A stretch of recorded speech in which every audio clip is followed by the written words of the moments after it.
Good morning students. इसके पहले हमने शिक्षण विधियों में कई सारे विधियों के बारे में पढ़ लिया है। जैसे कि इसमें हमने आगमन निगमन विधि पढ़ा है, संश्लेषण विश्लेषण विधि पढ़ा है, और इसमें एक्सपेरिमेंटल मेथड पढ़ा है, और ह्यूरिस्टिक मेथड भी खत्म हो गया है। तो आज हम शुरू करते हैं एक नई विधि फिर से, और उसके बारे में कुछ नया जानते हैं। और आज की हमारा मेथड क्या है? प्रोजेक्ट मेथड, जिसको आप लोग सुने भी होंगे, और आप लोग में से कितने लोग तो इसको प्रोजेक्ट पे मतलब काम भी किए होंगे, बनाए भी होंगे अपने क्लासेस में, या फिर ये अपने घर के छोटे जो भाई बहन है उनको बनवाए भी होंगे प्रोजेक्ट। ठीक है, तो यहाँ पे प्रोजेक्ट में अब शुरू करते हैं हम कि ये आखिर प्रोजेक्ट है क्या, आया कहाँ से। ठीक है, तो ये जो प्रोजेक्ट मेथड है हमारी शिक्षण विधि की काफी नवीन विधि है। ये और विधियों की अपेक्षा काफी नवीन विधि है। ये अभी इसको जो है, इसके जो जन्मदाता है वो है किलपैट्रिक है इसके जन्मदाता। देखिए, किलपैट्रिक जो है इस प्रोजेक्ट मेथड को, यानी प्रोजेक्ट को कहाँ से लाए, इनके बारे में मतलब ये जाने कैसे कि प्रोजेक्ट होता क्या है, इसका शिक्षण में क्या योगदान हो सकता है, या शिक्षण में नया क्या कर सकता है। ये इनको अपने गुरु डीवी से मिला। आपने नाम सुना होगा फिलॉसफी में, जॉन डीवी। इनका पूरा नाम है जॉन डीवी। और ये जो है किसके? प्रयोजनवाद। आप प्रयोजन फिलॉसफी में पढ़े होंगे। प्रयोजनवाद होता है, प्रैग्मेटिज्म होता है, प्रयोजनवाद। इसके जो जनक हैं जॉन डीवी हैं। प्रयोजनवाद सत्ता क्या कहती है कि प्रयोजनवाद में आपने पढ़ा भी होगा या नहीं भी पढ़े होंगे, थोड़ा सा हम इसके बारे में बता देते हैं। जो प्रयोजनवाद है, प्रैग्मेटिज्म इसको इंग्लिश में बोलते हैं, इसकी शुरुआत जो है सीपी पियर्स ने किया था। इसकी शुरुआत जो है पियर्स का नाम आता है ज्यादा कि इसकी शुरुआत किसने किया था। लेकिन डीवी को जन्मदाता इसलिए माना जाता है कि इन्होंने शिक्षण की प्रक्रिया में इसका ज्यादा प्रयोग किया है, प्रयोजनवाद को ज्यादा पालन पोषण किया है, इसका ज्यादा प्रयोग किया है। ठीक है, इसीलिए इनको प्रयोजनवाद का जन्मदाता कहा जाता है। और यह जो है इसमें जो शिक्षण विधि है मेन, इन्होंने रखा था प्रयोजनवाद को कि आओ करके सीखे। इसमें जो है इन्होंने बताया था कि आओ करके सीखे। आप इसके पहले पढ़े होंगे कि करके सीखने पर बल दिया जाता है, लेकिन इसमें क्या है? आओ करके सीखे। और इसमें सबसे अधिक मेन बात यह है कि जो प्रयोजनवाद था वो कभी भी जो पहले से निर्धारित कोई भी शिक्षण उद्देश्य हो, जो पहले से बनी आ रही है, पहले से जो परंपराओं में चली आ रही है, चाहे शिक्षण विधि हो या फिर पाठ्यक्रम हो या फिर कोई शिक्षण उद्देश्य हो, उसको एक्सेप्ट नहीं करता है। ठीक है, इतना क्लियर हुआ। यानी जो प्रयोजनवाद है वो पहले से निर्धारित किसी भी चीज को एक्सेप्ट नहीं करता है, चाहे वो शिक्षण उद्देश्य हो, ठीक है, या फिर शिक्षण विधि हो, या फिर इसमें पाठ्यक्रम हो, ये किसी को भी एक्सेप्ट नहीं करता है। यानी कि इसका मतलब ये होता है कि यह क्या है? एक परिवर्तनशील सत्ता है। यानी कि जो प्रयोजनवाद है वो क्या है? परिवर्तनशील सत्ता है। ये इंपॉर्टेंट है, इसका जो है क्वेश्चन में आ चुका है, नेट के क्वेश्चन में आ चुका है कि जो प्रयोजनवाद है वो कैसा है, यानी कि परिवर्तनशील सत्ता है। और इन्हीं से प्रभावित होकर इनके जो शिष्य है किलपैट्रिक ने प्रोजेक्ट मेथड का यूज किया शिक्षण विधि में।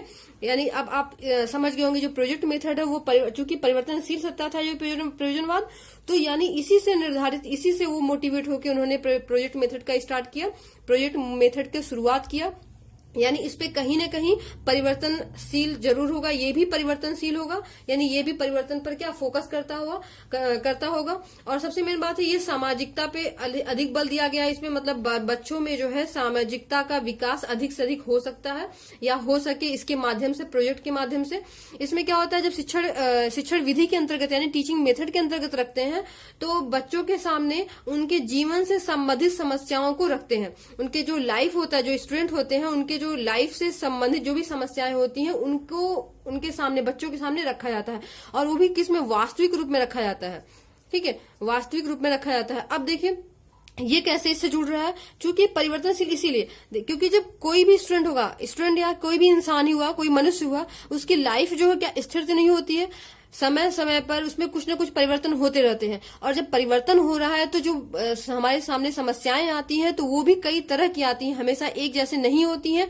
तो हमें हर तरह से एक नया विचार करके उसके समाधान करना होता है, एक नया कुछ नया सोच के हम उसका समाधान करते हैं। तो बिल्कुल इसी का इन्होंने मतलब इसको फोकस किया है कि जो हम इस प्रोजेक्ट मेथड को शिक्षण विधि में रखें वो कुछ नया हो और बच्चों में उसके प्रति कुछ नया हमेशा आए। ये नहीं कि वो कोई पिछली प्रणाली को रट लें या कोई पिछली विधि को रट लें और उसी के अनुसार वो अपनी समस्याओं का समाधान करते जाए। इसीलिए उन्होंने प्रोजेक्ट मेथड रखा है कि जब भी प्रोजेक्ट नया प्रोजेक्ट दिया जाएगा बच्चों को, या उनकी जो वास्तविक जो जिनका जीवन है, उनके जो छात्रों की जो दैनिक दिनचर्या है, उनके कठिनाइयां, उनसे संबंधित अगर हम कोई प्रोजेक्ट दे रहे हैं तो बच्चा क्या होगा, उससे समाधान करने के लिए वो नए तरीकों की खोज करेगा। ठीक है, तो इसमें क्या होता है, सबसे पहले हम क्या करते हैं, बच्चों के जो वास्तविक जीवन होता है उससे संबंधित समस्याओं का क्या करते हैं, चुनाव करते हैं। जो भी समस्याएं होती हैं उनका चुनाव करते हैं और उसके बाद क्या कर छात्र इनकी क्या करते, इन समस्याओं की क्या करता है, अनुभूति करता है। अनुभूति करता है मतलब उनको समझता है कि हमें समस्याएं हैं क्या, ये कैसे, मतलब ये समस्याएं कैसे आई या इसका समाधान हम कैसे कर सकते हैं। इसके लिए वो क्या करता है, अनुभूति करता है, उसको समझता है। उसके बाद फिर क्या होता है, इसकी अनुभूति करने के बाद इस समस्याओं को समाधान करने के लिए क्या करता है, योजना बनाता है। क्या करता है, वो योजना बनाता है और योजना बनाने के बाद, योजना मतलब पहले वो योजना बना लेगा कि हमको कैसे कैसे क्या करना है या फिर हमारी जो समस्याएं हैं वो कैसे सॉल्व होंगी। फिर उसके बाद क्या करता है, वो कोई सूचनाएं इन जो समस्याएं होती हैं या उसकी जो योजना बनाया है उनसे संबंधित जो भी उसको सूचनाएं मिल रही है, क्या करता है, उनको एकत्र करता है, उनको एकत्रित करता है, उनको संगठित करता है।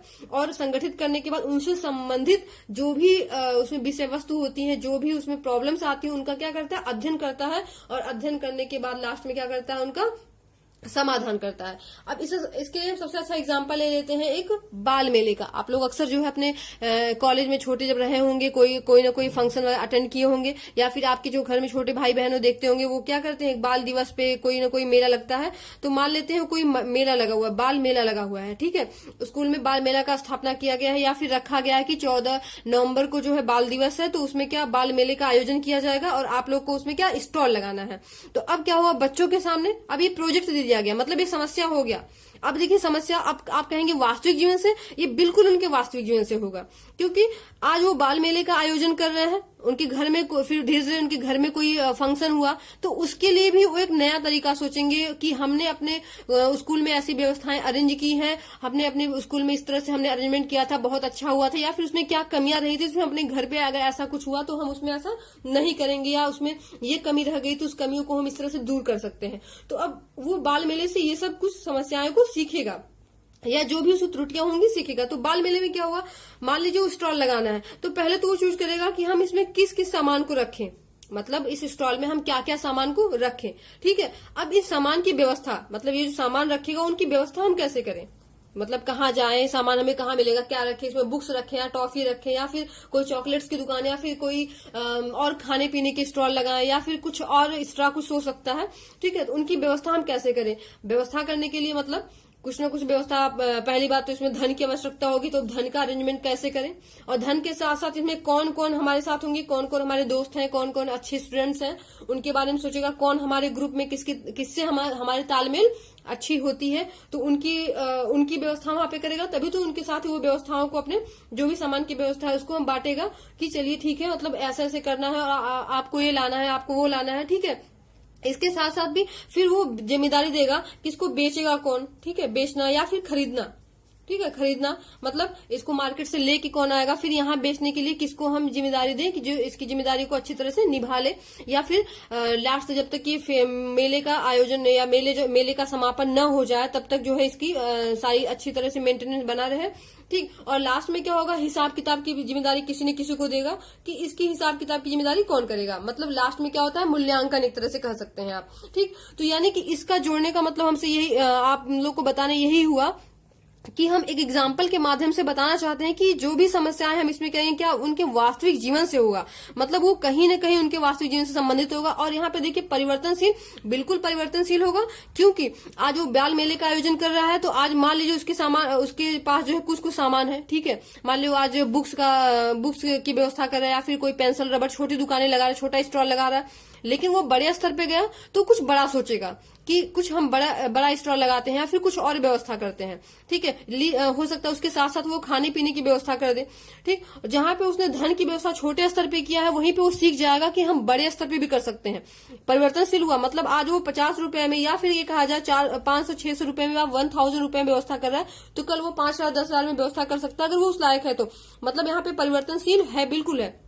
हो सकता है कि आज उसके सामने समस्याएं रही हुई कि सामान की व्यवस्था कैसे होगा या धन की व्यवस्था कैसे होगा, लेकिन कुछ समय बाद उसके घर में जब ऐसा कुछ आयोजन होता है तो वहां पे हो सकता है धन का जो है कोई प्रॉब्लम ही ना हो, या फिर कौन इसकी व्यवस्था करेगा, मतलब जो भी घर के सदस्य होंगे उनसे कोई उनका तालमेल ऐसा ना हो कि, क्योंकि घर के सदस्य हैं सभी लोग एक साथ मिलकर काम करना चाहते हैं, तो हो सकता है ऐसी कोई प्रॉब्लम्स ना आए। तो परिवर्तनशील है, क्योंकि प्रॉब्लम हो भी सकती है और प्रॉब्लम नहीं भी हो सकती है, तो बिल्कुल ये परिवर्तनशील होगा। तो आप इस एग्जांपल से समझ गए होंगे प्रोजेक्ट मेथड आखिर क्या कहता है। ठीक है, यानी कि बालक जो है इसमें स्वाभाविक रूप से इच्छुक होता है, मतलब उसको इस तरह से उसके सामने समस्याएं रखी जाती हैं कि वो स्वाभाविक रूप से खुद ही मतलब वो इच्छुक हो जाता है, उसको मजा आता है और उसको इंटरेस्ट होता है कि हाँ मेले लगाने में या फिर कोई आयोजन करने में हमें कितना मजा आने वाला है। और लास्ट में क्या होता है उसमें निष्कर्ष क्या निकलता है, उसको परिश्रम तो अधिक करना ही पड़ता है, लेकिन वो परिश्रम करना सीख जाता है, सब चीजों का अरेंजमेंट करना, लोगों से बात व्यवहार करना। और सबसे बड़ी बात देखिए हमने लिखा है ना सामाजिकता, यहाँ पे सामाजिकता का विकास भी होगा।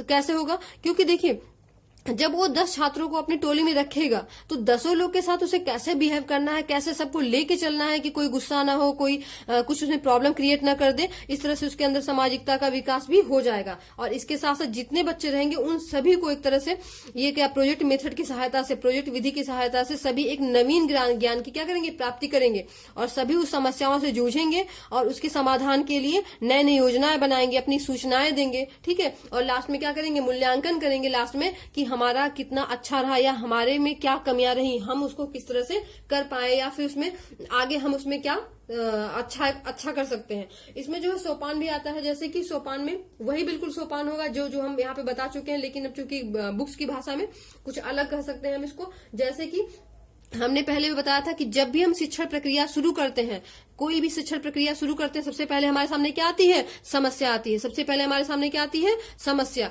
यानी कि यहाँ पे भी क्या आएगी, इसका पहला क्या है, समस्या। अब समस्या को हम यहाँ समस्या ना लिख के क्या लिखेंगे यहाँ पे कि स्थिति हम कोई प्रदान करते हैं, मतलब स्थिति, मतलब इसे हमने दे दिया कि बाल मेले का आयोजन करना है, एक स्थिति हो गया, एक आपको एक समस्या मिल गई कि बाल मेले का आयोजन करना है, एक समस्या हो गई, तो ये क्या होगा, एक स्थिति प्रदान हो गया, हमको ये समस्या मिल गई।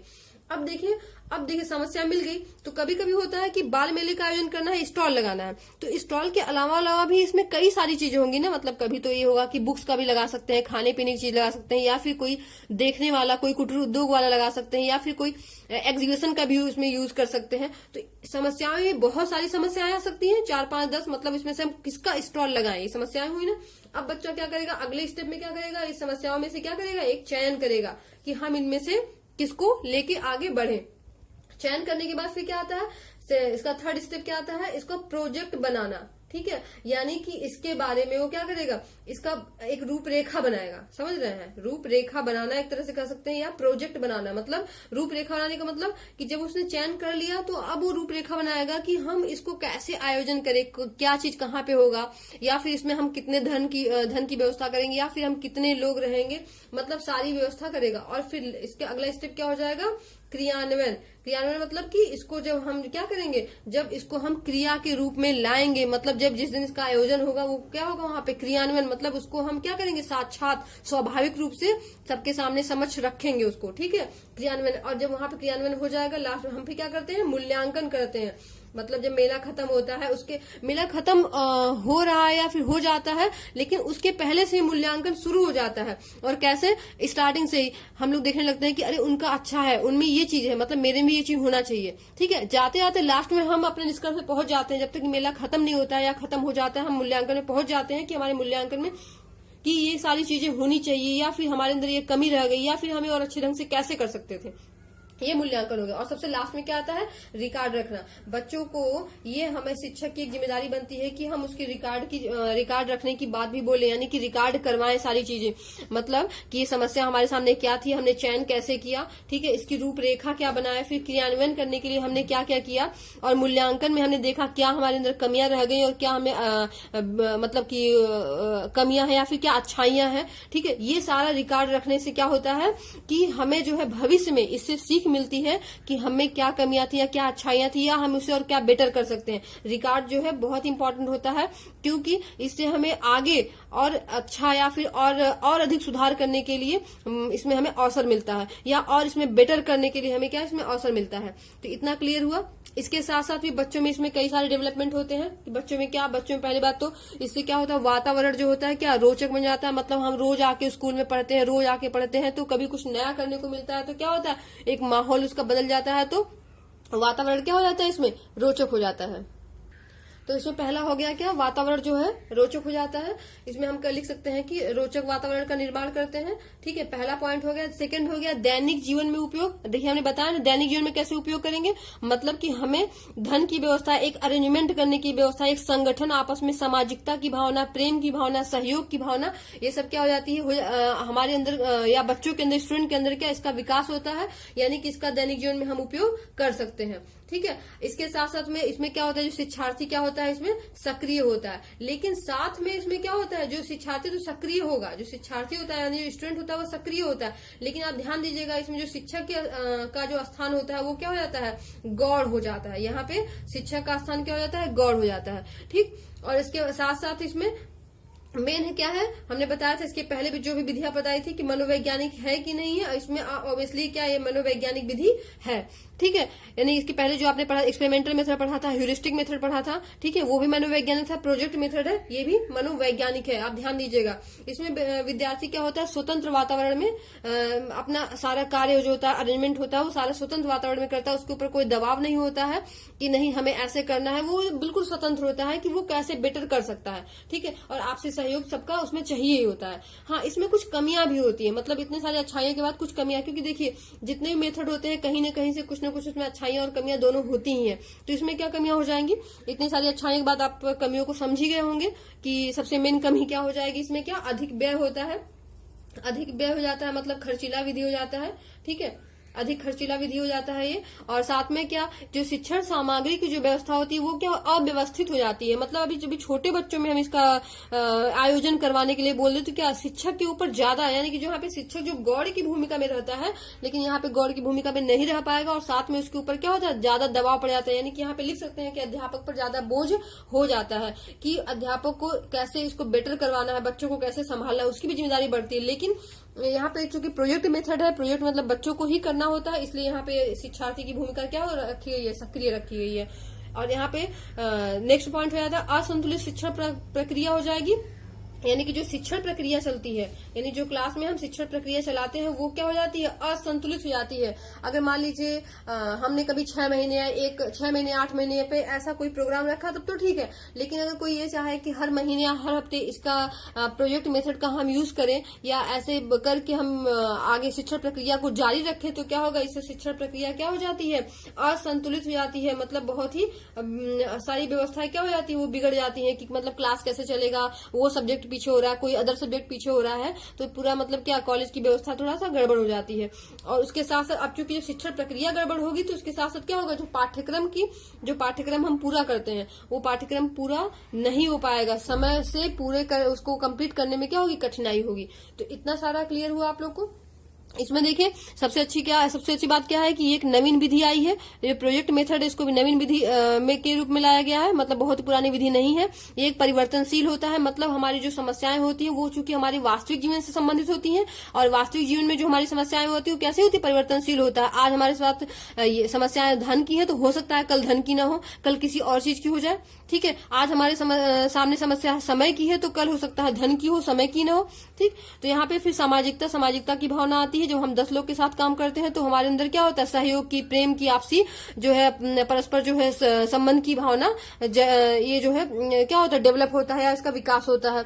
और इसमें इसके साथ साथ जो प्रोजेक्ट मेथड है उसका शुरुआत या उसके प्रवर्तक कौन है, किलपैट्रिक है। और किलपैट्रिक किसके शिष्य है, डीवी के है, जॉन डीवी के है। और ये जो प्रोजेक्ट मेथड आया कहाँ से, जॉन डीवी के जो अपने फिलोसफर हैं, मतलब इन्होंने जो शुरू किया था वो प्रयोजनवाद से शुरू किया था। प्रयोजनवाद यानी प्रैग्मेटिज्म, जो प्रैग्मेटिज्म है वो इसको जो सबसे पहले जो वर्ड है उसको किसने दिया था? पियर्स ने दिया था। ठीक है, पियर्स ने। लेकिन चूंकि जॉन डीवी ने इसका सबसे अधिक पालन पोषण किया, शिक्षण की प्रक्रिया में सबसे अधिक इसका प्रयोग किया, इसमें अधिक डेवलपमेंट किया, विकास किया, इसलिए इसके जो है प्रवर्तक, प्रयोजनवाद के प्रवर्तक कौन माने जाते हैं? जॉन डीवी माने जाते हैं। ठीक है, और इसमें इन्होंने क्या किया है? किलपैट्रिक ने प्रोजेक्ट मेथड में क्या रखा है कि आओ करके सीखे, मतलब इसके पहले था करके सीखना, लेकिन यहाँ पे आओ करके, देखिए आपने छोटे बच्चों की बुक में लिखा होगा कि आओ करके सीखे, मतलब यहाँ पे परिवर्तनशील सत्ता है तो यहाँ पे करके सीखने पे बल नहीं दिया गया, बल्कि आओ करके सीखे, मतलब कि आप जो है कुछ अलग करिए, कुछ अलग करके सीखिए। ठीक है, इसके साथ साथ हम क्या करते हैं उसमें उद्देश्य बनाते हैं, मतलब जो उद्देश्य होता है वो जो पहले से चली आ रही उद्देश्य की प्रक्रिया होती है वो जो निर्धारित नहीं होती है, साथ में जो विधि होता है, जो पहले से संबंधित हमारी जो विधियां होती हैं, जो भी विधि इसमें प्रयोग की गई है वो भी क्या होता है? उसको एक्सेप्ट नहीं किया जाता है, और जो पाठ्यक्रम पहले से बना होता है उसको भी एक्सेप्ट नहीं किया जाता है। मतलब जो प्रयोजनवाद था वो पहले से बनी हुई चीज, किसी भी चीज को एक्सेप्ट नहीं करता है। ठीक है, यानी कि परिवर्तनशील सत्ता है, और परिवर्तनशील होने के नाते जो प्रोजेक्ट मेथड वो भी परिवर्तन को अधिक बढ़ावा देता है, यानी परिवर्तन पे अधिक बल देता है। ठीक है, इसके सोपान है, यानी सोपान में क्या? सबसे पहले समस्याएं आती है, हमने बताया था शिक्षण प्रक्रिया में सबसे पहले क्या आती है? समस्याएं आती हैं, और समस्याओं के लिए क्या हम एक स्थिति का चुनाव करेंगे, और साथ में उन स्थितियों में से जो भी स्थितियां होंगी, मतलब जो भी समस्याएं हमारे सामने आएंगी, कौन समस्याएं आए, चाहे सामान की समस्याएं हो या फिर धन की समस्याएं हो या फिर कितने लोग होंगे, मतलब जितनी भी समस्याएं आएंगी, या फिर समस्याओं के रूप में हम ले सकते हैं कि बाल मेले में हम किसका हम स्टॉल लगाएं, वो भी समस्याएं हो सकती है। तो उसमें से हम किसी एक समस्या का क्या करेंगे? चुनाव करेंगे। चयन करने के बाद उसकी हम रूपरेखा बनाएंगे, किसका हम सोल्यूशन कैसे करें। ठीक है, उसको फिर क्रियान्वयन करेंगे, मतलब बाल मेले के रूप में क्या करेंगे? उसका हम आयोजन करेंगे, और फिर क्या करते हैं? मूल्यांकन करते हैं, और मूल्यांकन के साथ साथ क्या करते हैं? बच्चों से हम इसका रिकॉर्ड बनवा के रखते हैं, ताकि भविष्य में बच्चे उनसे कुछ सीखें। तो इतनी सारी चीजें आपको क्लियर हो गई। इससे संबंधित आपको कुछ भी ऐसी प्रॉब्लम्स होगी तो आप जरूर से कमेंट बॉक्स में बताइएगा कि इसमें आपको क्या प्रॉब्लम्स आई है। इससे संबंधित बहुत सारे क्वेश्चंस आते हैं, अगर आपको कुछ समझ में नहीं आएगा तो आप बताइएगा।